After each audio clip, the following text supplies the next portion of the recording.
君のことば繰り返し寝ても覚めてもやまないそっけない君の笑顔が恋しくて星に願うのまた会えるよね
All right. Hello, welcome to this Zenith League regular season match. We are heading straight into the draft with No One's Legend 7 against Observant Force Junior. We have me, I am Atomica, and I am with my amazing co-caster, Hampy. What's up? Yeah, if any of you OGs have been here for a while, you know that goes back a long way, me and Atomic are casting, so it's good to be back in the seat together. Yeah, indeed it is. I'm very excited for today's game. No One's Legend 7 coming in, I believe, with a 2-0 win in their first match. Observant Force Junior did lose their first match 2-1, so it's going to be an interesting game to see if Observant Force Junior can take it to that third game once again tonight. We are straight away, as I said before, into the draft with No One's Legend 7 banning Jarvan, which is a very big ban, 125 games for the Observant Force Junior jungler on the Jarvan. Observant Force Junior responded with a Zoe Aphelios ban, and No One's Legend 7 banning Aurora. I do believe that the Observant Force Junior mid laner had a massive game on Aurora in solo queue with dropping a big 20 kills on that champion. So very kill hungry on Aurora, and it's very potent on her. So yeah, be interested to see what. Oh, and Nautilus is banned. There's the question. My question answered with what No One's Legend 7 were going to ban with the Nautilus ban, respecting the fact that Aphelios is gone, and with Observant Force Junior the last ban before we find out what the picks are, as it's a Poppy ban. Yeah, I mean, So no surprise really that No One's Legends are kind of looking to ban those sort of heavy engaged sort of champions. You're banning the Jarvan, they're banning the Nautilus as well. Clearly looking for something a little bit more reserved, or maybe looking for that team fight composition themselves.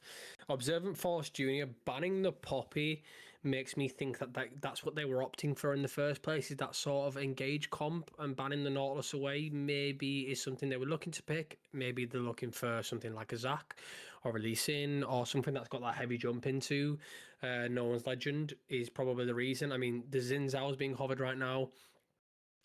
Not surprised that's getting picked, especially if, you know, they normally like to look for the Jarvan, sort of similar in playstyle and similar in their kit, and just an incredibly strong jungler right now. And against the Caitlyn being picked for No One's Legend 7 Atomica, I do think that it's a nice pickup here for Observant Force Junior. yeah, I was going to say Xin Zhao into Caitlyn is quite a nice pick, actually, because you can just face check the traps that Caitlyn puts down for whenever they're setting up for objectives. It is a pretty big use of your ultimate to use that. So you step on a trap, use the ultimate to stop any follow-up engage, but you provide a pathway for your team to get in to the objective area and generate that fight.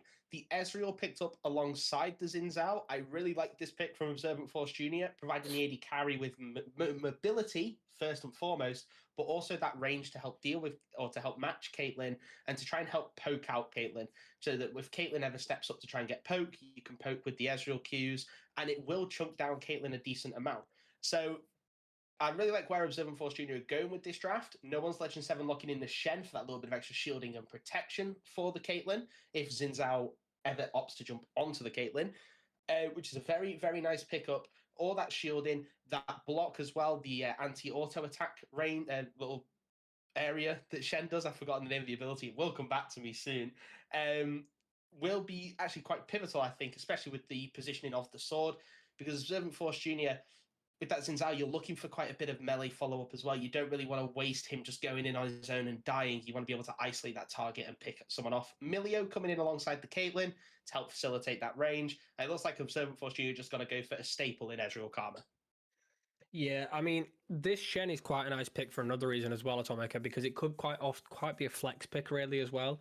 I mean, it's often was a recent scene in the jungle. Now did get a little bit of nerfs behind it, but pairing it with the Guardian Keystone alongside Protoplasm Harness was one of the most optimum builds for Shen, especially as of recent. Now it has quite shifted towards that Titanic Hydra and Dusk and Dawn for a little bit more damage operated, but still a strong build to pick regardless if you wanted to play it in the jungle. Does have a reasonably quick clear time as well. And as you mentioned, it was the Spirit's Refuge is the ability you were looking for, I believe. Thank you. Yes, so with that as well, you know, it's sort of pairing against that Xin Zhao in that scenario. But OFJ are going to ban away the Ari away from No One's Legend 7. I suppose sort of wanting to prevent no one's legend getting onto the Ezreal. I mean, that Spirit Rush and Ari just becomes incredibly difficult to gank. As in Zhao post level 6 and Ari post level 6, it's not going to be the easiest champion to gank in the world. But then ban away the Dr. Mundo, potentially looking to take away another flex pick from either the jungler or the top laner here. No One Legend 7 going to respond with the Orianna being banned, so I suppose that's quite a perfect ban here, especially if you're assuming that Observant Force Junior like to play that, especially if they like to play Jarvan quite a lot. The Orianna is another champion you can pair very nicely with the Xin Zhao. Yeah, absolutely. And, the shockwave combo with Xin Zhao dashing in, getting that massive shockwave, 2 or 3 man shockwave. The Vladimir is also going to be another ban for No One's Legend 7. I'm going to believe that's a pocket pick for the mid laner. And, like you were saying, just those wombo combos, that they like to play the Jarvan. I mean, and there was also a Briar that I did see on the Observant Force Junior Junglers match history. So those little combinations like that with the shockwave, even with Victor as well. Victor is open. We're looking like we're going to see an Ornn lock in for the top lane for Observant Force Junior. A very solid blind pip. Provides you insane tankiness, insane long range engage, disengage. Ornn just provides everything. He's the complete package in a champion, and can also buff up the allies' items, a very key part of his kit and his own. Making items in the lane as well, doesn't have to recall, can provide him a lot of sustain in lane as well. But, just bringing it back to that Vladimir as well, the Vladimir with the Hemoplague, you can just spread it across an area. And it's really good, actually, into No One Legend 7 comp. I'm kind of happy to see them recognize that. The Hemoplague, because No One's Legend 7 wants to kind of group together and really siege out these objectives, by banning away the Vladimir, he can't get a really nice Hemoplague onto 2 or 3. He has, they're not allowing them to get that extra damage in, or that vulnerability to damage. So a very nice ban, I think, from No One's Legend 7 as they pick Gwen into Ornn. Yeah, I mean, no surprise really that they picked the Gwen. I did assume it was the Shen jungle, and it looks like that is the case. My question is, though, it might have been better to play the Shen into the Ornn because the matchup does favour Shen in the early game, right? I mean, it's still a skill-based matchup, but it does favour the Shen, and then opens up a bit more opportunity to pick something a little bit different, especially if you're looking for a Cassiopeia, which is obviously very much a 1v1 based champion that loves to kite in that scenario. I would have expected to trade for a tank here, but looks like No One Legend 7 opting for something different. Now, Observant Force Junior have decided to match against that Cassiopeia and play the Victor matchup. A matchup that might be a little bit difficult for Cassiopeia to get into once the laser comes online. But I think this mid lane is going to be super exciting to look at because it's going to be entirely dependent on who can play around the enemy's cooldowns and who can realistically observe the other's mana, because both quite mana heavy champions and mana demanding champions, especially early on. So if they can sort of identify moments when to trade and take those short trades at the appropriate times, then they might just be able to have an advantage in this line. Yeah, like you said, very mana hungry champions picked by both mid laners for both No One's Legend 7 and Observant Force Junior. Both mid laners, it is, like you said, a complete skill matchup. It's got to be who can abuse their cooldowns. It's got to be very much a sky is blue statement. Again, just reiterating what you're saying. Who can abuse those cooldowns? Who can find that opening when a key ability is on cooldown? The Cassiopeia Miasma, I believe it's called, the W, and the Victor. I always call it the cage, but I don't know if anyone else. I don't know the official name. Gravity Field. There you go. Thank you. Gravity Field. Thank you. I just call it the cage. The Gravity Field against somebody else with 2 very key cooldowns for Victor and Cassiopeia helps them land those skill shots that little bit easier. It is going to be very, very big on the mid lane focus, because if Cassiopeia gets the ball rolling, it's going to be a very hard comp for Observant Force Junior to walk into. But on the second hand, if Victor gets ahead and manages to get a lot of gold in his back pocket, become very accelerated, he's just going to one tap one player of No One's Legend 7 if they step up to try and get that poke, which is what their composition wants to do. Their composition, I'm going to applaud both teams. Very sound drafting. Both teams have such a clear identity on what they want to do. No One's Legend 7 wants to set up on those objectives nice and early, set up the Caitlyn traps, set up the poke, basically make Observant Force Junior feel like they can't walk into these objectives and just get the objective for free with very little contest. Whereas Observant Force Junior is very much, let's 5v5, but we have tools to be able to poke you down so that then it feels like we're going to force you into a fight. We're not going to overforce ourselves.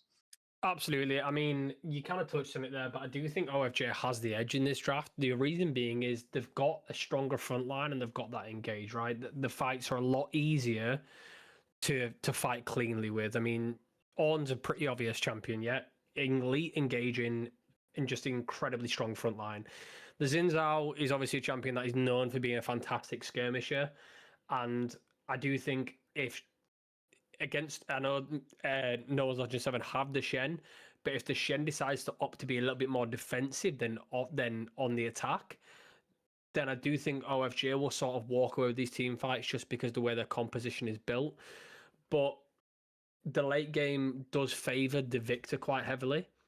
So I do think it depends entirely on if sort of certain champions can get ahead. If Cassiopeia can get ahead, then becomes a very dangerous champion, especially paired with the Shen, who's going to be incredibly important to be that protective front line for the Cassiopeia. And I really do think it will come down to, as well, as if Caitlyn and Milio can sort of build this pressure in the bot lane, outrange the Ezreal quite heavily, and can control the lane really, and the Milio buff for the poke. If that Caitlyn snowballs, it becomes a very, very different game for OFJ. Yeah, it does. And I think I'm going to touch upon what you said about the Victor, because I think that the Victor and the Cassiopeia matchup, like that we both have been really reiterating amongst this draft, is just so pivotal. Because as you get to the late game, Victor does, I agree with you, I believe it does outscale this Cassiopeia. However, as well, one champion not to overlook is that Ezreal. One Essence Flux with an Arcane Shift or a Mystic Shot can deal so much damage no matter who you are, no matter how tanky you are. So it's all about how far into the game we do go, because I do feel like No One's Legend 7 has the advantage in that like sort of mid game. I think that their spikes are stronger with the Gwen and the Caitlyn with the Milio backing. But then as we advance further and further on into the game, and as we get to that 4th, 5th item slot, I think that the Ezreal damage with that Essence Flux, Mystic Shot or Essence Flux Arcane Shift, alongside maybe Karma Mantra extra damage or extra shielding, can prove to be a pivotal game changer for Observant Force Junior. So it's going to be a very interesting game to watch, how No One's Legend 7 utilizes their urgency around objectives. But then it's also going to be very fun to watch from Observant Force Junior's side if they recognize the urgency around objectives that No One's Legend 7 has, and if they're going to either respond to it by getting there early and setting up early, or if they're going to just try and walk in as 5 and contest it. So that's going to be something to watch out for. I do think the sort of win condition, really, and the biggest win condition for OFJ will be to sort of play that slow-paced game. The Ornn upgrades come online, obviously. Victor will be able to control those objectives really well with the gravity field. And Ezreal just able to poke from a very safe distance, especially with the Karma as well. So I do assume that No One's Legend 7 will look to kind of create that early pressure and start to control the early to mid game. They've kind of got those champions that love to dominate lanes early and love to create pressure. I mean, Gwen's obviously an incredible champion to pair against a tank. Cassio is just incredibly good at sort of protecting herself, but also if she gets those twin bites off and can hit the Noxious Blast, then just becomes an incredible bully to sort of play against. So I do think OFJ will look to play that slow scaling game here, but I do think No One's Legends can run away with it quite easily. And OFG have got to be super careful of this, because if they sit back too much and play too passively, as I've touched on earlier, then Caitlyn and Cassiopeia will just start to snowball a little bit too hard. And at that point, it may be a little bit difficult for them to get onto them. That being said, we are getting into game now anyway. OFJ versus No One's Legend 7. Let us know who you think's going to take away this game. We both anticipate it to be incredibly close, don't we, Atomica? And I think it's going to be a banger. Yeah, I agree. I think it will be a banger. I think it's going to be one of those games where you've really got to stick with it. I know that it's trying times in League of Legends as of late, even though with role quests introduced and everything, scaling has been the name of the game in quite a lot of regions. There are games, obviously, that go 20 minutes, but majority of them are reaching that 28, 29-minute mark. So with the increased gold flow and everything, we're seeing a lot more going to fourth or fifth item games, which in this game will suit OFJ.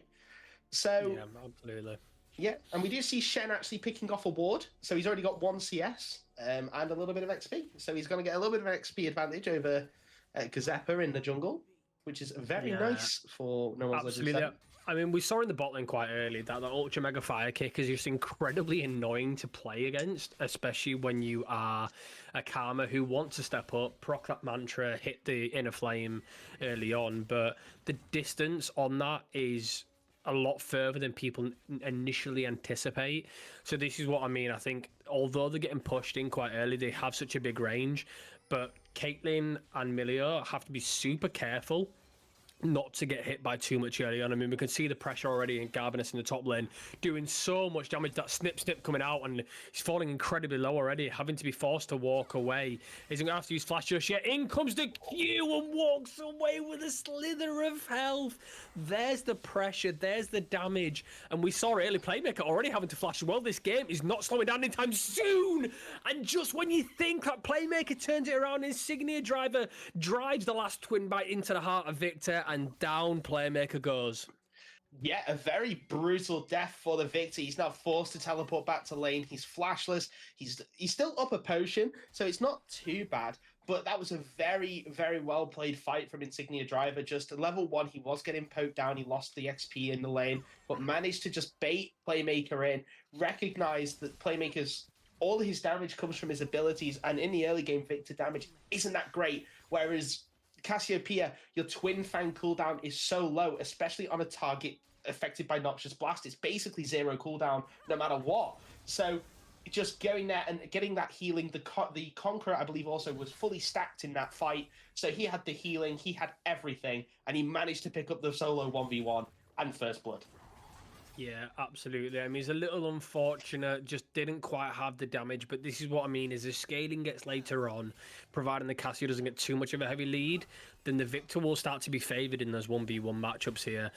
But already, looking like Matufa's looking to create pressure in this bot lane. Doesn't know Kuzeppa's actually quite there yet, looking to fight for the Scuttle Crab. He's going to be spotted out by the rest of No One's Legend 7. Gets taunted as well. Kuzeppa in a sticky position now, flashes away, but in comes the flash headshot by Soris. Soris now hitting a perfect 90 caliber net to walk away. I've completely forgot the word of it. Thank you very much. Brilliantly played there. I mean, the spacing from Soris was fantastic there. Immediately spotted the danger and immediately knew position to stand in, and really, really well played by No One's Legend 7. Yeah, really nice collapse by No One's Legend 7. I mean, Caitlyn and Milio just dropped the wave. I didn't believe they had it pushed in. I believe they just dropped the wave, moved straight for their Shen jungle, landed the taunt. Kazeppa had nowhere to go. And then in the end, sorry, just utilizing that 50 caliber net plus flash distance, the Ezreal Arcane shifted in to try and get that extra Mystic shot or auto attack on top of the Caitlyn, was nowhere near, had way too low HP, and then the extra lethal tempo as Playmaker's just got to go down. Yeah, Playmaker isn't quite respecting Insignia Driver in this early game. Only has the tier and the Sapphire Crystal, but I mentioned it earlier, if Cassio can keep consistently hitting that Noxious Blast, keep hitting that Twin Fang, then it becomes an incredibly difficult lane for Playmaker to step up in, and already he's showing that he's not able to play this slightly safer and scale into the late game, and looking like Insignia Driver is going to maybe walk away with this game if OFJ aren't careful here. This is the pressure I mean from earlier, though, Atomica. Look at the pressure Soris and Casper are creating already. Yeah, I think it's really good for No One's Legend 7 as well. All the kills are going onto the correct people. 2 kills onto the Caitlyn, 2 solo kills, I should say, onto the Cassiopeia. As And the Gwen is not having the greatest of time now in the top lane. It seems like it's at a bit of a health disadvantage, but you can never count out Gwen with that with the lifesteal that she can get with the Conqueror. But that's that aside. The Caitlyn's on 2 kills. The Cassiopeia's on 2 kills. They're going to accelerate their lane state so much now because on the next base, I'm not sure how much gold they have in the pockets. Cassiopeia's definitely spent hers because there's a blasting one that was not there before. But Caitlyn has spent hers as well. So 500 gold, but the gold difference between the 2 carry lanes is insane. As Milan's supposed to flash. Here comes Garbanus. Garbanus is on the hunt. Unfortunately, misses the final needle.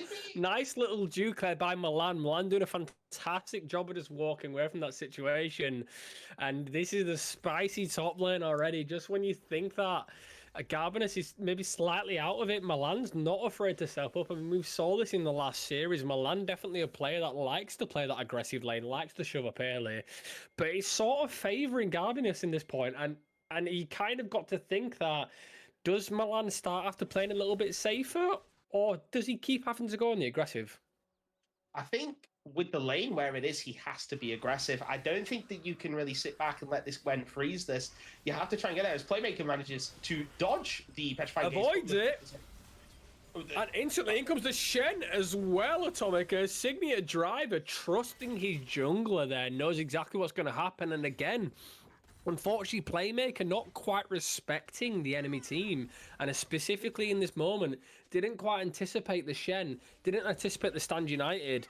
And in that situation, you've got to wonder, has his head gone already? Or is it just a case of being a little bit too forward too early? I think it was a bit of desperation. He dodged the petrifying gaze. He thought that there was his kill window. He didn't believe that the Shen was aware of what was going on in the mid lane. But no, the Shen was lying in wait. And then at that point, when the Shen appears from bottom river, he knew he was dead. He went for the desperate play, which is to just try and take the 1v1, like the 1-for-1 kill. And then the Stand United, as you said, comes in, protects the Cassiopeia. Shen doesn't greedily take the kill, doesn't want to accelerate himself, wants to keep all the gold in these carries. And we're seeing the impact of these kills being given over to the Cassiopeia and the Caitlyn in the sense that they're 1,000 gold up on each side. Like, they're both carries are 1,000 gold up on their respective lane opponents. And that's pretty big as Milan goes in. In comes the needle, in comes the on-horn, not going to get it off, unfortunately. Garbanez is just going to walk away with another trade, but this time it's a successful one, Atomica.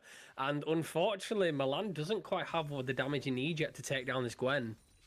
No, yeah, I believed everything was on cooldown, the Bellows Breath, and everything was on cooldown for Milan. So going in there was perhaps a little bit questionable, but also I think he's feeling the effects of his team going behind. It's like in solo queue when you press tab and you see that your bot lane at 0-6 combined and you're like in the top lane, you're like, oh, I've got to do something here. I've got to try and accelerate my lane. I've got to try and give my team something to play around, a little, maybe a morale boost, a solo kill. Goes for it, ends up falling. And one person I have to pick up on there is Matufa, who was in the correct spot again. That Shen just peeked in a little bit on the bottom of the camera, was ready to come in if there was anything. And the Shen again is in the correct spot. Playmaker not respecting, but knows Kuzepa's there. Not even going to get the chance to even save his teammate. The Shadow Dash comes in. Down goes the Miasma, and down goes Playmaker. Again, not respecting No One's Legend 7 at all, and they are running away with this game. This is a 4-0 Cassiopeia, and this is a snake I wouldn't want to come up against in this game at all, Atomica. No, I think honestly, after this plating, he's going to base, and he is going to have that Rod of Aegis. I do believe that that's the case. I mean, as well, the Cassiopeia having that Catalyst of Eons means that she's so incredibly tanky versus just the lost chapter on the Victor. We will see now if that completed Rod of Aegis will come through, and it does. It's such an early first item, 9 minutes into the game, 4-0 Cassiopeia. This is so awful to play against for Observant Force Junior, and I'm not even sure I can figure a way back into the game for them, because as we discussed before, their main win condition or their main damage source is this the Victor and the Echelon. They're behind the flash forward.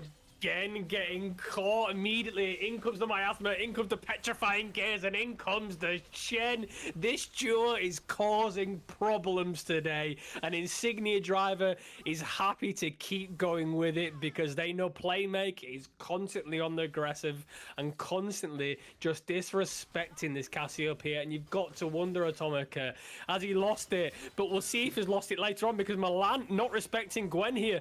Garbani is just doing so much damage and needles flying through this on. Bellow's Breath not able to do anything with a knockback, and Garbani is just picking up another kill, and it looks like Noah's Legend 7 are running away with this game. This is domination. Absolute domination from No One's Legend 7. They are really putting their mark on this game. I mean, even you look at the CS, like we'll talk about that in a second, but just all over the map, every player. I'm sorry to say, but it just does seem like No One's Legend 7 is more up for this game than Observant Force Junior. If they've come into this game, they've drafted a very nice, well-rounded composition that has a very clear identity. In the early game, they've recognized that Observant Force Junior want to play for that scaling. They want to play for that extra, like they want to play for a nice solid lane, 0-0, as we're seeing Casper the Ghost potentially being caught out here, but the Shenstad United comes in. Shensan United does come in indeed, instantly charges him down with that Shadow Dash, and Icarus is in a tricky position now. It is getting charged down. Those twin bites, the twin fangs, just doing so much damage. Shattering through, Savas can be forced to pop barrier, but here comes the rest of Noah's Legend. This is not a position you want to be in, my friend. Sorry, just going to be able to walk up, and thank you very much. There's another kill in my favor, but the fight's not over yet. Atomica Garbarius is going toe-to-toe with Ornn, and Milan hits the final blow, and just as we say that, Stories picks up another kill, and down goes Playmaker, and this game is carnage. What is he doing? Like, I'm sorry, but what are you doing? You escaped. Your AD carry was dead. He was dead. There was no way your AD carry was getting out. There was no point going back in at all. Your team is dead. Milan picks up a solo kill, a very well-worked solo kill, might I add, in the top side. You're down 0-2. You've been solo killed twice. Imagine to get a solo kill in this position is fantastic. Really well worked. But the fact you're going back in there is so greedy. It is like, it's so desperate. And honestly, like, he deserves to be punished for that because that was just not a good play at all. I really don't see what the rationale there was. But, I mean, No One's Legend 7, they don't care. They don't care if Playmaker's head's gone. They got a free kill out of it. They added another kill to their repertoire. They've now killed everyone on Observant Force Junior. The Karma and the Ezreal going down. It's just absolute domination, absolute carnage from No One's Legend 7. And honestly, I'm now very much struggling to see a way back for OFJ. Yeah, not looking good for them at the moment. You've got to start wondering if OFJ are just maybe focusing on the next game at this point. Take what they can, find out the weaknesses of No One's Legend 7 in this game, find out where they can maybe get an advantage next game. They know the draft will be different now. It being fearless is the champions they've taken away are going to be important for this game. Ultimately, it's going to be a very difficult game to pull back. Not saying it can't be done. We've seen bigger games be pulled back before. We've seen these scenarios happen before in the last series as well. This was a very similar scenario where looking like OFJ were down, but another OFJ might be going down here, Atomic, because Milan stepped up a little bit too much here. Doesn't know Matufa's waiting in the wings. Snip, snip, and down goes Milan again. And just when I said there could be an opportunity to come back, unfortunately, it's not looking hopeful. No, it's really not. It's such the gold lead has just ballooned. I mean, we're coming out to a kill a minute. Oh no, in comes another one, Atomica, and in comes the flash taunt. Sorry, he's unstoppable. He's not finished because in comes the ace in the hole. Sniper, eat your heart out. This man is on a rampage today. And yeah, this is ridiculous. I mean, the first turret going down in the top lane as well. This is just absolute. This is ridiculous domination for No One's Legend 7. They've come in today and they've just gone. We want to. We're not taking any chances today. We're playing with our best. As Playmaker's got to get charged down again. I mean, he's getting. Oh, okay, he manages to get out thanks to the gravity field, stunning the Cassiopeia. But also Cassiopeia.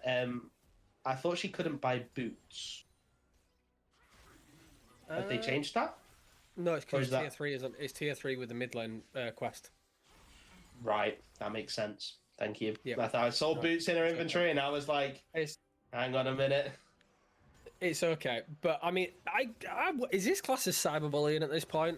OFJ I was kind gonna of say that. OFJ in a very difficult scenario, and Milan just doesn't care. Just gonna face check Gwen here. Knows the Ornhorn's available. The needle's flying through. Ornhorn is gonna hit. In comes the Bellows Breath and the auto attack as well. But unfortunately, Milan just has way too much damage. Doesn't quite get the searing charge off into the wall, and just gonna pick up a kill. Garbanius not afraid to just walk up it whenever they see the opportunity to, and not looking good here, unfortunately. Oh, never mind, because Garbanius might get caught on himself. In comes Kuzepa. Kuzepa going to instantly charge on with that audacious charge. And just when you think might escape and Matufa might save the day, Kuzepa is forced to use the Crescent Guard and does pick up a kill there. So it's a nice little shutdown, but it might be a little too late, Atomica. Yeah, a massive shutdown, but this Xin Zhao is just way too late to the party again. And a flash from flash, but misses it. It was half clean. Well, it was very messy, I think is safe to say, but it doesn't matter because that Insignia driver is so far ahead here that messing up a play like that, they just know that they have the advantage to create pressure and just run through Playmaker. Yeah, absolutely. And, as we approach 16 and a half minutes here, we are literally almost viewing a 10k gold lead in 16 minutes and 37 seconds. Like, how in the world, in what world have you ever seen this in, like, any league? I don't think I've ever seen almost like a complete collapse of an early game as I have this game. But that isn't to say that OFJ are playing poorly. I think it's just how well No One's Legend 7 has actually played this early game. Matufa, as much as he hasn't got any kills, I think he gets all the plaudits for this. He's been in the correct position every time. Playmaker's tried to step up because he's been stuck in a rock and a hard place, as Garbanius and Milan take a little bit of a trade back and forth. Playmaker again has been stuck in a rock and a hard place many a time, and he's now forced to make these really ridiculous plays as Garbanius is taking a lot of damage. Yeah, Garbanius is taking a lot of damage, and this Ornn is doing so much damage. Flashes away, doesn't quite hit the needles again, and Garbanius throws out the volcanic rupture, and the Bellows Breath going to finish him off. But in the meantime, there's a fighter in the bot lane as well. Kuzepa's gone down. Insignia Driver's now legendary, chasing down the rest of OFJ. Playmaker going to be forced to Blast Cone to walk away here. It just means it's going to be another Dragon, the third Drake. It's now sole point for No One's Legend 7 here. But I want to talk about that top lane fight, Atomica. What happened? Ornn happened. On a real, Ornn is really tanky. Everyone forgets about his passive, about the extra stats that it gives. And with Ornn, he's got Hollowed Radiance, so he's got Burn, he's got AoE Burn. Garbanius, I think, also missed quite a lot of the needlework, so didn't get a lot of the healing and damage from that. Plus, Garbanius isn't as far ahead as would suggest. He's only got Dusk and Dawn. He hasn't got that Riftmaker yet for Omnivamp, or he hasn't got a Omnivamp item. So any damage that he does isn't... His only healing, essentially what I'm trying to say, is from Conqueror at the minute, which is a really rough place to be in for Gwen. You really want to get that second item because that's when you can start taking those 1v1s. Because now you see Garbanius is getting poked down by Victor as Kuzepa goes on top of Sorry's. Yeah, unfortunately... Doesn't look like maybe OFJ quite have the damage to turn this around. Casper goes taking a little bit of damage, but Malanga is going to be blocked here as the ace in the hole throws onto him. Playmaker's actually picked up a kill here. So that's turned out of nowhere, but Garbanius is going to go down. In comes the True Shot Barrage. Doesn't quite hit anyone, not enough damage. His tower is falling so low here. The Ornhorn going to be thrown out. In comes the rest of OFJ. The Ornhorn going to land onto Insignia Driver. In comes the charge from Kuzepa. In comes the searing charge, but Sorry's is too strong and fires down at this Ornn, and this giant goes down just when you think he's hit the perfect knock up, and No One's Legend 7 will take down the tower, take down two people of OFJ, and walk away victorious in that absolute mess of a fight. Yeah, it's so... First of all, Playmaker somehow getting a 1-for-1 kill in the top lane after being so far ahead in HP. I think it's just because he's so far behind in retrospect. So getting the 1-for-1 is perfect in that scenario.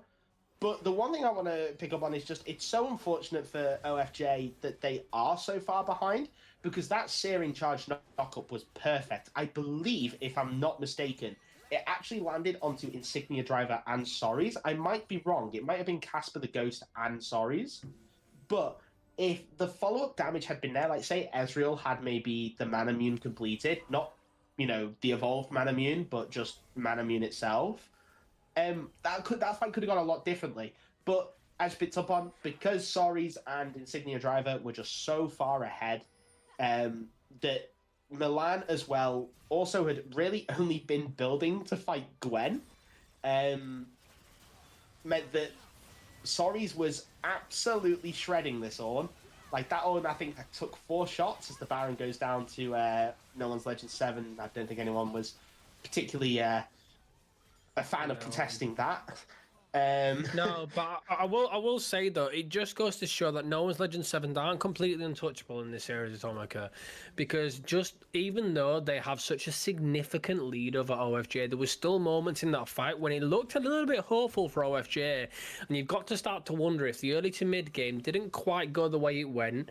If they played a little bit more reserved, as I anticipated they should have done. We knew that No One's Legend 7 would look to dominate this early game, look to dominate the mid game. All OFJ had to do was wait towards his late game, and already he started to show what these champions can do in the late game. I mean, Ornn is doing so much damage now. It's just throws a searing charge onto Mantra, and Ornhorn's going to come out now, but Insignia Driver's going to pick up a kill. Beautifully played, and I don't think Ornn quite has a damage here, because Insignia Driver's going to do everything he can to possibly kite him here. In comes the Shen as well, taunting Milan. Milan not going to be able to walk away from this, unfortunately. He isn't quite tanky enough. Matufa's going to be forced to flash out. Insignia Driver going to flash out as well. Just close, not quite no cigar though, because this Ornn is doing a lot of damage at Atomica, and it goes back to my previous point. If they played that a little bit more reserved, they likely would have had a lot bigger chance in this late game. Yeah, I agree. I can only do anything but agree. The Ornn has been one of the Milan has been one of the positives for OFJ this game, and there haven't been many, to be quite frank. Playmaker has had an absolute stinker on this Victor. But he was stuck between a rock and a hard place with quite a lot of his deaths. It was, as Kruzeppa goes on top of Sorry's. Yeah, Kuzeppa does go on top of Saris, but unfortunately the rest of No One's Legends are also here to get on top of him, and down he goes, and Garbanius is chasing him down now, throws out the needlework, doesn't quite hit anyone. Icarus falling now to half HP now, and it looks like No One's Legends 7 might just want to take a reset here, gather their items, gather themselves back together, come back stronger, because OFJ are sort of sitting on the last legs here. Going to maybe chase down Garbanius here. Sarvis going to throw out some Gwen is immune. But Gwen is immune. So it doesn't really make a difference. Insignia Driver is going to push down this bot turret by themselves, knows that they're able to fight anyone comes in their way. 3 levels on Playmaker here. And one singular Q just done almost 300 HP when it's a slow burning ability as well, Atomica. So that ability shows the clear lead they have here. That's going to be handed over to No One's Legend 7. No competition, no struggles, no fighting for the Drake. And with the Baron buff, with this soul sitting on every champion, I think it could be curtains really soon. Yeah, I agree. I have been very, very brutal to OFJ. I have recognised that throughout the cast. However, it has been one of those games where I think it's less of OFJ's mistakes and more of No One's Legend 7's strengths. There's actually a big flank onto Crucial Barrage does a lot of damage onto Sorry's. Milio's doing a lot of healing. Playmaker picking up a kill. Kuzeppa now on the ball as well. Icarus is going to fall, unfortunately, because in comes Garbanios, in comes the Insignia Driver, the cavalry's arrived. Kuzeppa trying to do as much damage as possible here, but Milan and Kuzeppa aren't enough to save the day, and just when you thought OFJ had a chance, the cavalry arrived. In comes the snake, in comes the needles, and they chop down the rest of OFJ's. Sarvis is the last man standing, can't do anything to save the day, and that's going to be game 1 comfortably handed over to No One's Legend 7, and OFJ have got a big hill to climb. Yeah, I'm going to say it. I know on paper it wasn't, but that was almost a near perfect game from No One's Legend 7. They played their composition to a T. I am going to give Matufa my most valuable player of the game.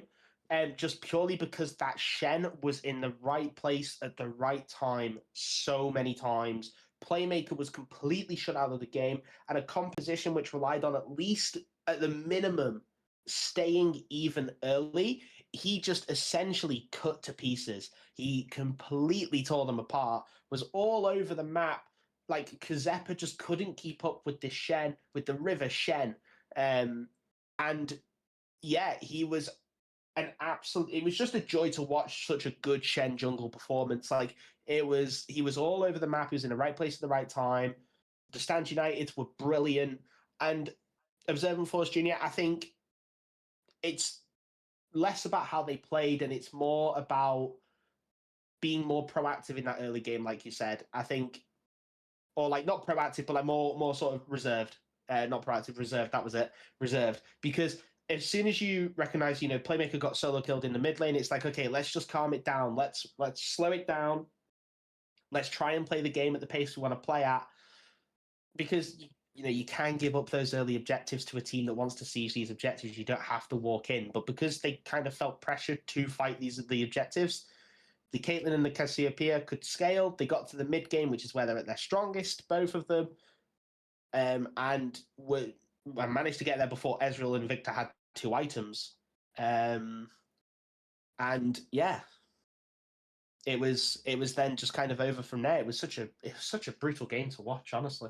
Yeah, I think it was a classic case of maybe one team not knowing quite how to operate their composition in the way they anticipated they would need to. I mean, it goes back. I don't want to do heavy hit OFJ too hard, but they needed to play that more reserve composition.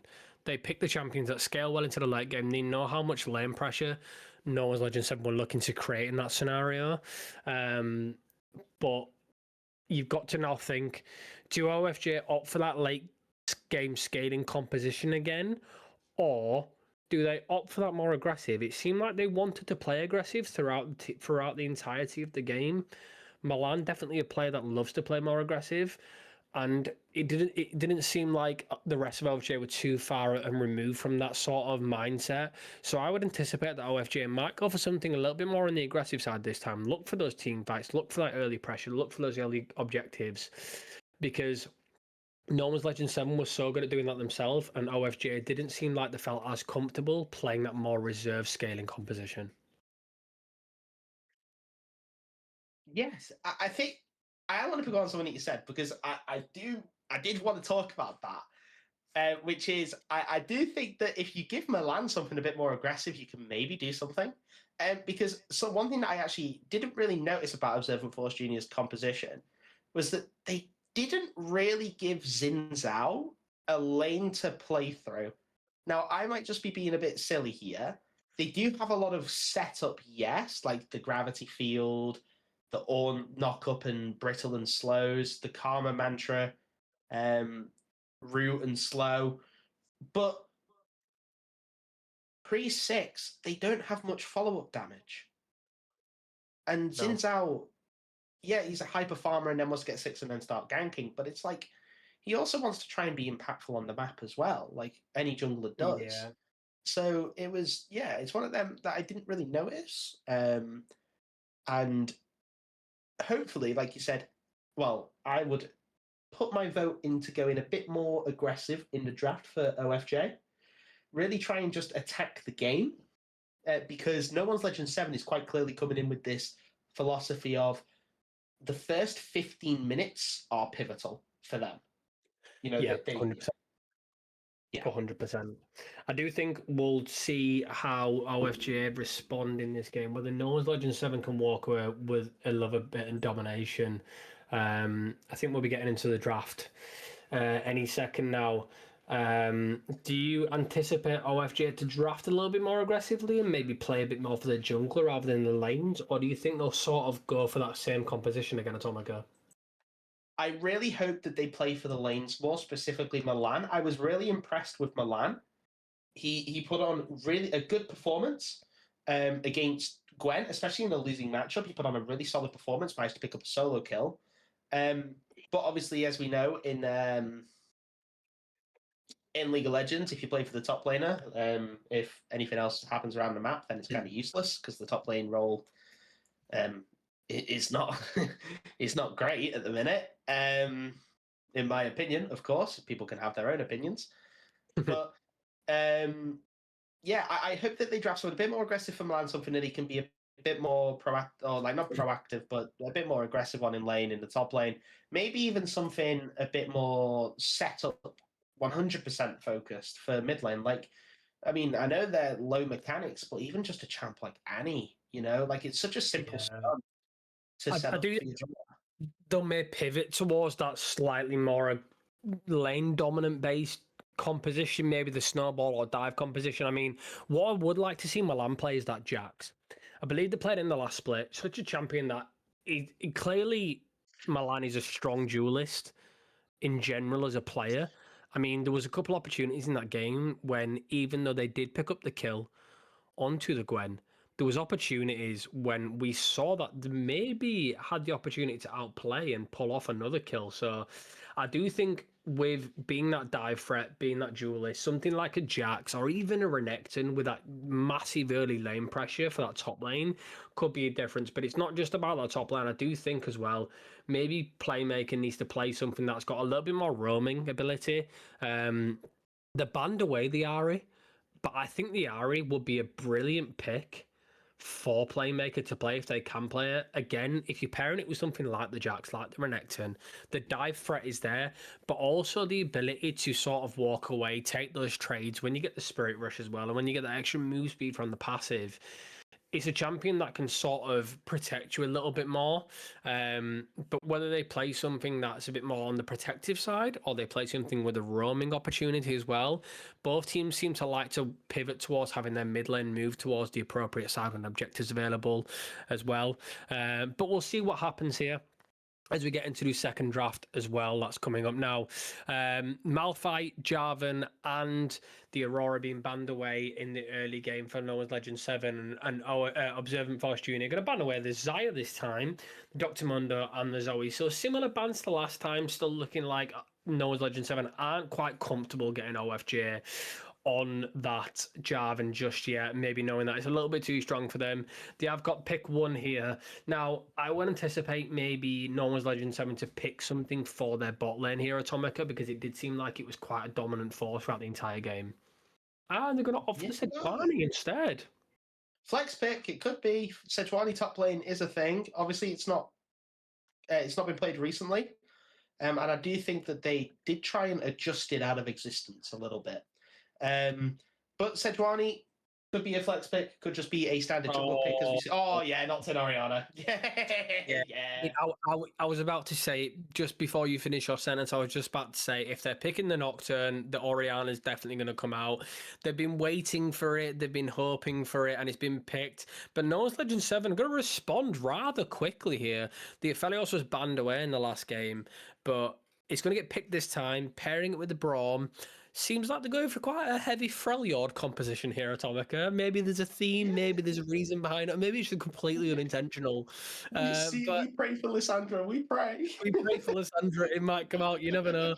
But I do think it's quite a nice bot lane to play around. I mean, they wanted to create that early lane pressure. Not necessarily something you'll do a lot, but paired with the Braum is definitely something you can do quite easily now, especially when you get, you get your green and white gun as well. That just becomes a massive problem, even the green and the gravity gun as well. It just becomes so easy, especially when you get your jungler to come gank at the appropriate time. It's such an sort of a free route, really. But anyway, Observant Force Jr. are going to pick the Lulu here, so I would expect them to maybe pick something that's maybe looking to get a little bit of extra range. Potentially, we see a Cogmore here, Atomica. You've already got the front line and the pretty much instant engage with the Nocturne Orianna, so maybe a Cogmore comes out here early game. The Jinx being banned away, probably a smart ban here for No One's Legend 7, and Observant Force Jr. banning away the Poppy as well. Now, what do you anticipate Observant Force Jr. to pick in this bot lane here? Because I'm interested to know your thoughts here, Atomica. Honestly, could see Sivir. Sivir's really good here. The spell shield to block the initial slow, either from Braum Q or from Sejuani, like W to stop the stack, the initial stack. But and also as well with Lulu, it could be brutal. A Sivir pick here could be brutal for No One's Legend 7. But it and it does do well with the rest of them. It does do well with Nocturne Oriana. I just think it's Sivir that you go here. It's Twitch looking like, maybe? It's gonna It's be the Twitch. I mean, that's rather surprising. I mean, OFJ didn't seem quite comfortable playing that sort of maybe a little bit less reserved composition in the early game. Definitely one that the Twitch incredibly squishy champion here. No One's Legend 7 known that bot lane loves to create pressure there. Sorry's was just constantly on the aggressive side. And I do wonder whether that's the correct choice for OFJ here. I mean, if Twitch can get that lead, get that snowball. I mean, we spoke about how OFJ like to roam a little bit more, like to have their bot lane move up into the river at times and they saw the opportunity. The Twitch is the perfect champion for that, right? Perfect to get on, perfect to find these different angles. There's a couple of times when they tried it last game with Israel, but it wasn't quite the one. LeBlanc going to be picked here. Now, that is a rather interesting matchup in the mid lane. LeBlanc's going to look for these sort of early trades and definitely being on a timer, absolutely. But, I mean, I suppose that's what the Aphelios is for, right? Yeah. Pilot winning better as well. And better a champion that once it's level sort of 13, 14, has those 3 items, just becomes incredibly infuriating to play against. And it looks like No One's Legends has sort of got quite a nicely balanced comp here. They've got the little bit of early game, the little bit of mid to late game as well. Observant Force Jr., I mentioned the Renekton Atomica. It might get picked here. I mentioned it earlier because it's going to get locked in here, and I think it's sort of the perfect champion for OFJ, and they've sort of done what I asked for them to do. They picked that aggressive dive composition, right? They've got the Renekton, they've got the Lulu, they've got the Oriana, they've got the Nocturne. It's like they were listening to the stream Atomica. It really is. Yeah, we have moles. Who's leaking what we're saying to them now? Find them now. Two brilliant competitions drafted, I think, by both teams. I think genuinely the only champion in these that I question is the Twitch. However, I don't question it like as in, why are we picking this? This is terrible. Like, what is he doing here? Like, what is a polar bear doing in Arlington, Texas, sort of thing? I'm more thinking about just the benefits of Sivir over Twitch. Obviously, Twitch is nice for the invisibility, but it's a lot of flanking and it's a lot of like invisibility and a lot of like denial of vision, ironically, from Observant Force Jr. You've got the invisibility on the Twitch, you've got the Nocturne shutting the lights off, and you've also got Renekton, who will take an Oracle lens and look for flanks. But as I was saying before with No One's Legend 7, is that they are on a timer. LeBlanc, after 25 minutes, doesn't really feel like she does much. She obviously can find those picks, but like in these team fights and everything, it doesn't provide as much. It's just the threat that she provides that's actually, I would say, is more impactful than the damage that she does. But you can never count out magic assassins. She can one-shot Twitch, even through, I think, Lulu Wild Growth and anything else that they put through. So it is, it's going to be an interesting one because I think it's all going to be about how No One's Legend 7 plays the early game, and more importantly, the spotlight is going to be on OFJ because this No One's Legend 7 competition, they basically looked at what happened last game and gone, we recognize that in the early game, you guys look a little bit lost. So we're going to draft this composition with LeBlanc, with Sejuani, with Ambessa. 3 champions that really want to get aggressive in the early game. They're basically putting the gauntlet to them and saying, right, we're going to run for the first 15 minutes. We're just going to run at you, take trades, take battles, take fights, take everything. What are you going to do about it? Are you going to try and play to us in that regard? Or are you going to sit back, relax, try and scale up, and then take the fight to us? Which one are you going to do? Yeah, I do think it's going to come down to who can sort of identify the win conditions early enough and who can play for that. OFJ definitely had the stronger pick potential here. I mean, you touched on it, how the No One's Legend 7 have that strong team fight, right? I mean, the ultimate combination's pretty damn obvious, really. But I do think a lot of this game is going to come down to how the bot lane plays. If Braum can play well enough, then No One's Legend 7 kind of becomes a really difficult composition to kill, right? Because the Braum can block the entirety of the spray and pray, can stop the dive engages, and can also protect the Aphelios from so many different from so many sort of backline dive opportunities that OFJ are going to want to try create here. That genuinely speaking, they could one singular play with the shield could legitimately just shut down the entirety of OFJ's sort of win condition with these team fights here.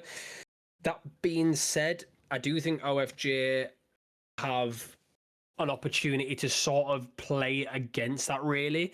Now, they're obviously going to look for that backline pick with the Nocturne. They're going to look for the Paranoia paired with the Shockwave. But if Twitch can sort of get in the position they need to be in with the ambush and sort of be in a bit of a flank, really, then they kind of want to create that little bit of organized chaos. They want to create something that's a little bit less substandard to these typical team fights. And No One's Legend 7 are going to look for a typical front-to-back team fight. Sejuani's going to look to engage. LeBlanc's going to look to maybe dive on and pressure from the side lanes. Braum's going to try block engages, as I mentioned before. So if OFJ can sort of push up to the side, create a little bit of chaos, then I do think they have a lot of opportunity to sort of dismantle No One Legend 7 in a way. Oh, yeah, I completely agree. I think that if Observant Force Junior can find the combination, they can unlock No One's Legend 7. I mean, realistically, you've got to think about it. A lot of No One's Legend 7's DPS is all on this Aphelios, and the backup is this Ambessa. LeBlanc is all their burst damage, and Braum and Sejuani are obviously their frontliners. So if they can find Nocturne, if Nocturne just wants to suicide in, this Orianna gets to maybe two items, because that is quite a big Orianna point. They can potentially one-shot this Aphelios, because he doesn't have much shielding. He only really has Braum Guardian. And he's got his own barrier, obviously, but other than that, he's not got much. And if this Aphelios gets picked off very early on in the fight, it can go very well for OFJ. And honestly, I think that's why, in my head, as much as I looked at No One's Legend 7's composition, and I thought, damn, this composition's good. They've got everything. They've got late game insurance. They've got a lane that can very easily be played through with the LeBlanc and the Ambessa. They've got, and also, the bot lane as well, Braum stun. They have a lot of good objective control. It's the more I look at OFJ's composition, the more it's going on. It's growing on me as Insignia Driver and OFJ Playmaker, are going to take a trade, and Insignia Driver comes off a little bit worse for wear in that early trade. The one thing to notice though is where Insignia Driver was forced to sort of start the distortion in the early game. Maybe not necessarily they wanted to start here, probably looking for that Sigil and Malice just to get them sort of early trades here, and now Playmaker has the opportunity to sort of kind of create the wave they want to create, sort of create pressure here. I mean, already procs the passive already, and Playmaker having a better level 1, level 2 to last game, sort of getting these opportunities I wanted to. One thing I wanted to touch on Atomica is his top lane, right? We spoke about it before, how Milan needed that slightly more aggressive champion, needed something to be a little bit of a lane bully. Renekton's exactly what he's looking for. Kind of create that pressure hard, can kind of create a lot of dive setup, really, especially if Kuzepa decides to look for that level 6 gank as well. The one thing that might be a bit of struggle for Milan here is Renekton falls off late quite hard if they don't get a lead. And Galbanius is kind of the complete opposite of that, really. So, although the advantage is to Milan here, if Milan doesn't quite capitalize on this early advantage and sort of create the pressure, pick up a couple of kills here early, then it could be difficult. But Playmaker stepped up a little bit too much here. Insignia Driver doesn't actually have the distortion available. Flash Q comes out. Brilliantly played from Insignia Driver to avoid that. And there's a fight already happening in the top lane as well. Galbanius is just going to throw out as many cunning sweeps and lashing claws to hit as damage as possible. And down goes Playmaker again. Insignia Driver winning the 1v1. The solo bolo going to be picked up for now a 5th or 6th time in this series, Atomica. And Playmaker had the advantage, but just threw it away. You know what I was going to pick up on before the solo kill was that it was actually a bit of a mirror of last game at level 3 and 4, in that Insignia Driver flashed on Playmaker in the Cassiopeia Victor matchup, and then this time Playmaker flashed on Insignia Driver in the Oriana LeBlanc matchup. But then by flashing forward to get greedy for the kill when LeBlanc has flash herself, she still has distortion in her toolkit, which in comes the stunner, Tomic. Oh, the Ignite goes through just when you thought that the repudiation, I think it's called. The W from Ambessa, I think repudiation, maybe. It might be mistaken. Someone correct me if I'm wrong. Yeah, that's the one. Repudiation, yeah. I wasn't far off. Playmaker is just going to get dumped on here by Matufa, but he's going to be able to walk away here. I thought the same thing. Yeah, I thought the repudiation was going to be enough. I thought too, but looks like Milan, I mean, doing what we sort of anticipated he would do if he gets that early lane bully, and that's exactly what he's just shown there. Picking the Renekton's obviously gone in his favour. The Ruthless Predator did so much damage. Kulamit comes out, and down goes Garbanius. And just when you thought that maybe OFJ might not quite be playing aggressive enough, Milan sort of shuts us up and picks up a kill. Yeah, I mean, there's not much else you can say. Renekton, or Milan, sorry, playing that 1v1 extremely well. Finally gets a counter pick and really shows what he can do as Playmaker. Got to take a little bit of damage. And honestly, I was going to make this point as Matufa comes into the top lane to help the Crocodile's in trouble, forced to flash out. Arctic Assault just missing. So does the Winter's Wrath as well. But Milan's not afraid to keep stepping up. This Crocodile's hungry for more. He is indeed. He very much is. Is he going to kill him? It doesn't quite know that. Matufa's waiting patiently in the wings. This Crocodile is not happy today. It was a beautiful bait there. Garbanius did a really good job just when you thought they were going to go down. The jungle was waiting very patiently in the wings. We see pings happen in the mid lane as well. In the meantime, Playmaker's really low. Doesn't quite have the ability to walk away. In comes the level 6 Insignia Driver, landing the ethereal chains. The Mimic came up just in time. The final pixel of the ethereal chains lands, and Insignia Driver pulls off what was a beautiful mid lane solo kill. That was so vile what I just watched on my screen. Like, just the dash for the distortion forward to then mimic the distortion with the ultimate. And then you just use that sigil to then use the chains and proc the damage, kill Playmaker, and then just walk away as if nothing happened is criminal. Like, that was really well played by Insignia Driver. I can't get that. That was some insane mechanics. Yeah, and I was playing really was. Yeah. Like, crazy how I'm being completely proven wrong. Yeah, I mean, Insignia Driver's sort of making the plays themselves, sort of taking Playmaker's name for himself here, really, because he's pulling off some plays that have really just sort of just stopping jaws and stopping eyes, really, because the plays are just fantastic here. Insignia Driver's already looking to play aggressive here as NOL7 looking to kind of create that early game pressure for this Drake here. They know that maybe they are a bit stronger here. They know they have the opportunities to sort of create this, and looks like Matufa's going to start up this Drake. Casper the Ghost going to move round, but there is quite a heavy bot lane wave stacking here at Atomica, and it looks like NOL7 are just going to give it. Yeah. It is, in fact, yeah, no, OFJ. Oh, well, this is weird now. It's like... So why would you not just go for the dragon here? That's what I mean. Like, they pivoted for it, right? NOL7 went to the Drake. Oh, as we see, Kazepa trying to steal away the blue. There's a fight in the top lane, going to be forced to flash out. No blue buff for you, my friend, unfortunately. No blue buff for you, but yeah, I mean, back to what you were saying, the Drake was sort of opened up really for NOL7 there, but didn't want to capitalize on it. So I mean, interesting decision there, because that sort of creates an opportunity for OFJ to sort of recoup themselves and go again, really. Yeah, it gives Kazepa time to farm up a bit more, farm his top camps, maybe even farm his bot camps base, grab another item.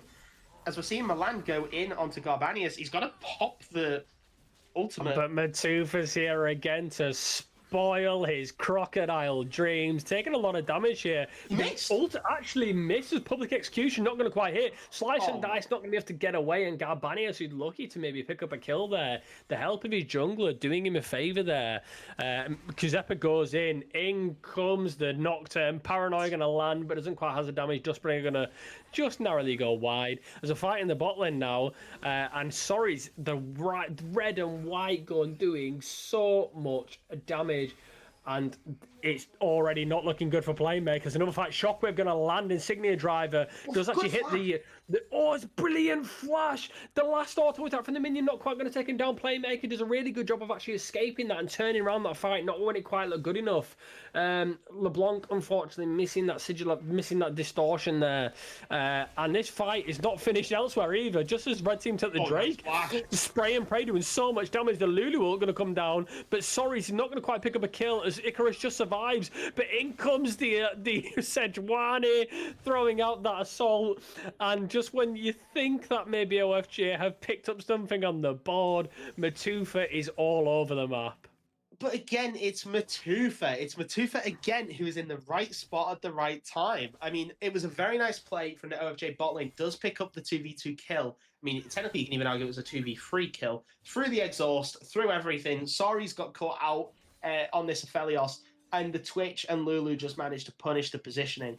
But Matufa, again, I cannot stop complimenting how this man is constantly in the right place at the right time. No matter what champion is playing, it seems he's just always in the right place. It's crazy. Like, someone needs to check him right now, because I don't know how it's possible, how every single time there's a fight, he's there.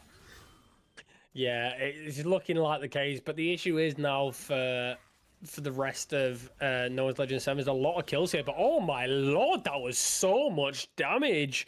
Sorry's has that serrated dirk now, has that cloak, and just when I kind of thought that Sarvis would be able to trade that 1v1, it looks like doesn't quite have the damage yet, but there's going to be fighting the top lane. Milan is going to throw out of the Cold and Meek. It's going to heal him quite a lot. Gabanis is now ignited as well. Throws out the assault. It's not enough damage because in comes Milan, and Milan just runs him down, really. And all over the map, there's 1v1s and there's fights and there's solo kills. And the top lane and the bot lane are two completely polar opposites here. And OFJ's only really win condition this game is Sarvis and Milan. Yeah, you are correct. I think one thing that's really kind of there's another fight. In comes the Paranoia. There's the Shockwave combo we wanted. That's a shutdown being handed over to Kuzepa. Casper the Ghost can be forced to flash away. In comes the Q from the command attack. Isn't going to do enough damage just yet, though. Uses the stand behind me to jump away, and Insignia Drive is not going to take much damage there, but I mean, there's the team fight combo we wanted, right, Atomica? There's the Paranoia, there's the Shockwave, and it's already showing what distance they can create and what opportunities they can create if they pair their ultimates together. Yeah, absolutely. And honestly, I'm so glad that Kuzepa did that, because I was just about to say that the one thing that's disappointed me most about OFJ at the minute is the fact that this Nocturne, ever since unlocking the Paranoia, has only used it twice, once in the top lane and once in the mid lane. There has not been any other use. He's got that experimental Hexblade. That cooldown should be, like we're already seeing, we've literally just basically come off the back of the fight, not even 15 seconds ago, and the Paranoia is almost off cooldown again. It's halfway through it. He should be popping these pretty much as soon as he can, when he can, and as often as he can, because it's such a powerful tool. It forces No One's Legend 7 with this composition that wants to really accelerate early to respect you. You can't, not respect a Paranoia, as Milan is going to be faced with a 1v2 in the top lane. Oh, dodges the assault, though, and just maybe just going to walk away here. Going to turn it around here, maybe. Milan doing a lot of damage here. Can't quite walk up close enough to hit down Garbanius, as Matufa's going to try just patiently play this slowly. And in comes the ultimate, but in comes the Nocturne as well. Not able to quite get the fear off in time, the unspeakable horror. Not going to quite fear him just in time. And I've got to give props to Kuzepa. Really nice counter gank there, because it nearly went a little bit sour for Milan there. Yeah, it was a 1v2 that he wanted to turn around because Kuzepa was nearby, who I have just said about the Paranoia. The Paranoia was unfortunately on cooldown. But like Garbanius on this Ambessa just has so many different dashes. The paranoia is going to be procced, and he's going to land onto Garbanius, but unfortunately, Milan's a little bit too far away. Unspeakable Horror is going to proc, but a little bit of a wasted ultimate there. Create a little bit of pressure in the bot lane, though. Sorries, and Casper the Ghost didn't quite step up. They were far up on the push enough, but I mean, Milan is baiting Garbanius quite hard here. Unspeakable Horror not going to proc again, and I think Milan needs to give this up here and just look for a base. Drake coming up in 2 minutes now, so nothing to fight for quite just yet. But I mean, bot lane tower is going to be taken, and I mean, I don't think it's where you want to be, Matufa, and already this game is looking a lot closer than the last one. But that's something I wanted to pick up on, and you picked it up on it brilliantly. I mean, like the paranoia went off.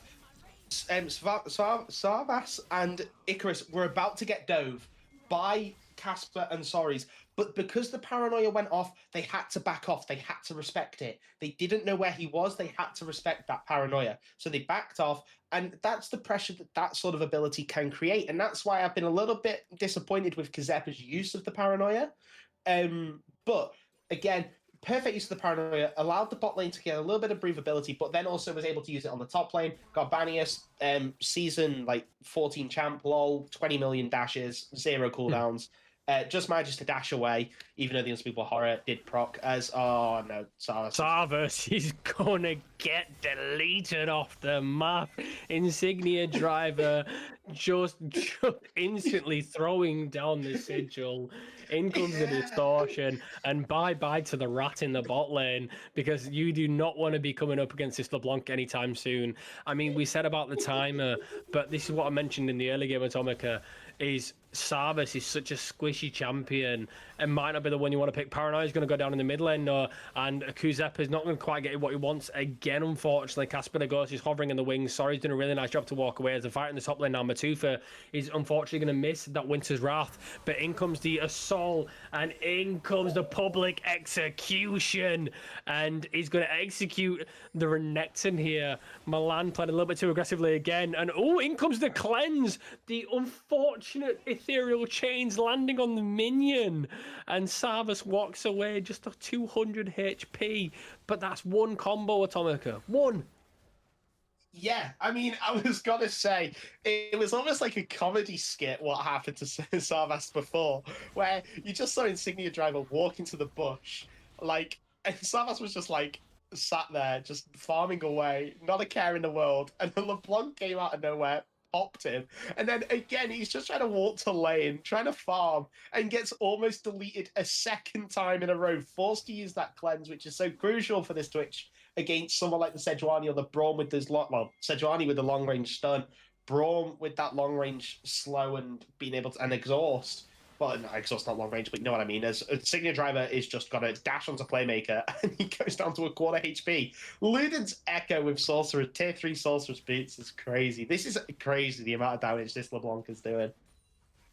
Yeah, I mean, it's going to be a tricky situation if they can't sort of create that chaos fight that they want to create here, because Sarvas might want to wait in the wings, but so does Insignia Driver, and already showing the damage that they're creating. I mean, Garbanius now getting to that level 12, level 13, slowly getting towards that second item now, and already it's showing, the scaling is showing, and Milan's starting to slowly fall off a little bit. Atomic, as what we mentioned earlier, Milan needs to capitalise on his leads, needs to sort of get that early pressure here, because Garbanius now, I mean, full HP here. Milan now sitting quarter HP, and he's not even taking barely any trades. Yeah, and one thing I would like to, I know it sounds like I am doing a lot of glazing here, but like I'm putting all my stocks in Matufa here. Like, this man has been just incredible this series. And one thing I really want to pick up on is how smart he has adjusted his pathing towards how the game is playing out, as Sorry's looks potentially been caught out, as Casper the Ghost flashing to get that stand behind me, as Kazepa's looking for the paranoia in the top lane. Yeah, because he's looking paranoid top, man. It's going to land, and Garbanius, just when you thought he may be getting back into it a little bit, sort of creating his own pressure, goes to capitalise on Kuzepa. Kuzepa did a really nice job of sorting, relieving that pressure off Milan there. The Crocodile's back on the ball with another kill. Playmaker now, he's feeling the wrath of Insignia Driver himself. And going to flash away, but just... He's dead. Stop perhaps a little bit too soon. He didn't need to quite stop there, Atomica. He stopped still and waited for the shockwave, but Insignia Driver waited for his prey, dived in it like the apex predator he is, and down goes Playmaker for the third time this game. Tell you what, if chat is clowning me, they're clowning me, but I'm very happy to admit I was wrong about this LeBlanc pick. I was very much wrong. Insignia Driver has been piloting this champion to near perfection as Milan. He's going to get chased down by Garbanius. He's going to look to take a very big trade. Doesn't actually get it off, but Milan's looking for a recall anyway. And I mean, like you said, it was just brilliant patience from Insignia Driver. Yeah, it really was. I mean, Playmaker just stopped still, waited for the opportunity to try hit that shockwave. Sort of maybe thought he could turn the play around. But when you sit in that low, it's time to leave. It's time to back off because Insignia Driver has the mimic, has the distortion, and will chase you down. Kuzepa's quietly waiting in the wings here. Does actually have everything available, and in comes the Paranoia as well. In comes the Crocodile. The Dominus is being proc now as well. But here is the Braum. Casper the Ghost throws down the Glacial Fissure. Garbanius not going to be able to go down just yet. Cole the Meek gets thrown down, but in comes the Public Execution, and Soris picks up the kill, and it's 4 versus 2. Kuzepa now under tower by himself. Playmaker is here, throws down the Shockwave onto 2, but Braum had so much shielding, and that is a 4-man top lane dive, and Noah's Legend 7 do such a fantastic job, but Mutafa's not finished yet because in comes Insignia Driver, dances through, it's a double kill, and wow, oh wow, Atomica, Noah's Legend 7 playing that like professionals. Yeah, I mean, they've blown the game completely wide open with one fight in the top side. You know, it was sort of, I think the momentum and the tempo was on the side of No One's Legend 7, do not get me wrong, but I think that OFJ definitely weren't out of this game. However, now I think that's probably one of the final nails in the coffin for this game, because I think if No One's Legend 7, the last game's performance was anything to go by, this game might not be staying around for much longer, because they are so just clinical with how they're finishing, and you picked up on it. You said it perfect. They played that like professionals. The dive was perfect. Insignia Driver potentially being. Oh no, he picked the wrong one. He picked the wrong one. He's got to die to the poison, He right? picked the wrong one. He's going to die to the poison. Yeah, he dies to the poison. No, He's not going to die to the poison. He dies to the Paranoia. And oh my lord, it's a big shutdown being handed over to Kuzepa, but I don't think it really makes a difference here. I don't think Insignia Driver quite really cares here. And he picked the wrong clone. He picked the wrong one. Maybe didn't quite get his 50-50 right. He flipped the coin. It didn't land on tails when he called for heads. And Insignia Driver turns it around, picks up a kill. But in return, Kuzepa gets the shutdown he wanted. Yeah, you are right there. Kuzepa does get the shutdown he wanted, but I think it's just a bit too little, a bit too late for OFJ. They're not 100% out of this game yet, but I think that the win conditions are just taking too long to scale into the game. I mean, Twitch, we're at 20 minutes, has 128 CS. Again, that's another thing of Soris has been playing really well. A lot of No One's Legend 7 has been playing really well. I mean, Soris dominated the lane. This Twitch is now down in so much CS. Speaking of dominating, though, Atomica, the Dominus being procced in the top lane. Did you see the damage difference there? Because... Yes. Immediately, Garbanius tanks so much here that so much shielding, isn't it? So much shielding. Has the Eclipse as well. And that's going to be no Dominus available for this Drake fight here. But, I mean, it's kind of No One's Legend 7 to take. Yeah, absolutely. No One's Legend 7 is just got to go and take it. And I think it's one of those where it's like, this is now where they're just so far ahead that it doesn't even particularly matter as Insignia Driver. Even Zonya's the shockwave, like, and manages to pick up the kill. Nocturne can't do anything, and Playmaker just goes down as Insignia, like, Driver just in front of Kuzepa and Playmaker just solo kills the mid laner and gets out. Like, it's crazy how far ahead this LeBlanc is. I'm very happy to hold my hands up and say I was completely wrong about this LeBlanc, and this LeBlanc has done so much for this game. as well as in comes the paranoia. Kuzepa trying to make something happen himself. The wild growth going to be used into Kuzepa, but Icarus is going to pay with his life. In comes the Sejuani Glacial Prison. Savas does use the cleanse, but it doesn't make a difference, my friend, because Sorry's is not sorry. He's taking you down. Insignia Drive is going to push the bot lane in the meantime, and No One's Legend 7 is looking to stop the early bleed and twist the knife into OFJ. Yeah, I mean, you are correct. They turned what was a bit of a rocky early game, I'd say, for the first maybe 5-6 minutes, into it's a criminally just lethal performance. They are just so clinical. It is unbelievable. Every opportunity that they've had, they've taken. Insignia Driver has been spearheading this with the picks that he's managed to make on this LeBlanc. Managed to pick up both Savas and Playmaker on the side lane multiple times. And we're reaching the point now where I think the Aphelios is now 3 items. LeBlanc is 3 items as well. And it's just getting to a point where I think if OFJ tried to step up anywhere, they just get one tapped, whether it's by Aphelios or whether it's by LeBlanc. It's just kind of choose who you die to at this point. And if they did, I think the way for OFJ in this game as Insignia Driver is just going to pick off the Twitch. But and he's just going to walk away as Insignia Driver as well. Shockwave comes out, actually, hits him, in comes Azanya as well. He picks the wrong clone as Kuzepa. Insignia Driver is still alive here. Might go down to the Crocodile, actually goes down to Oriana here. He's going to pick up a double kill here. Sorry's and Garbanis now in a killing spree. Going to charge down Playmaker. I'm sorry, my friend, but you are just bait, and the rest of the Predators are charging you down.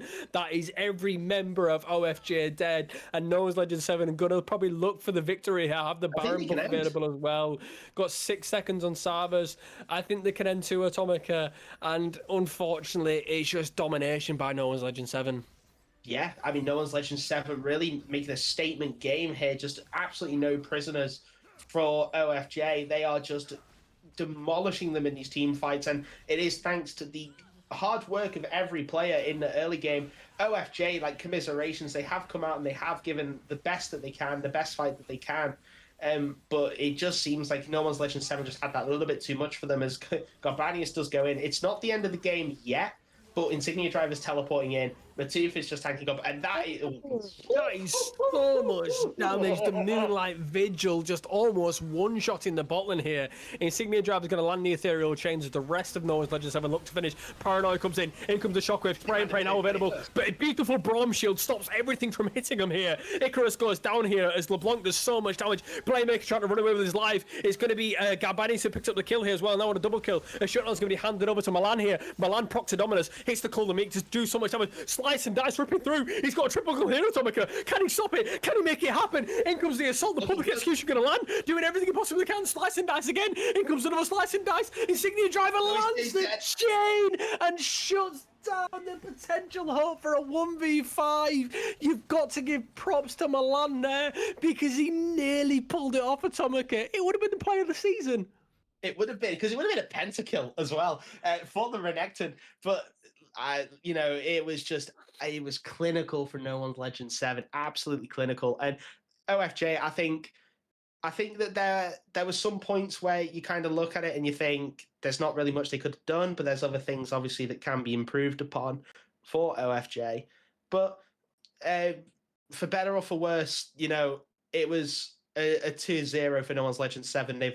This is a statement game to the rest of the league, just going, you're going to have to worry about us because we are a strong team. And they showed that. It was just brilliant from start to finish, this series. Game 1 was brilliant. Game 2 was fantastic as well. And honestly, yeah. And ironically, I said that this LeBlanc probably will fall off. Turns out that the LeBlanc was the pivotal point of the team, and really made sure that Observant Force Studio couldn't do what they wanted to do.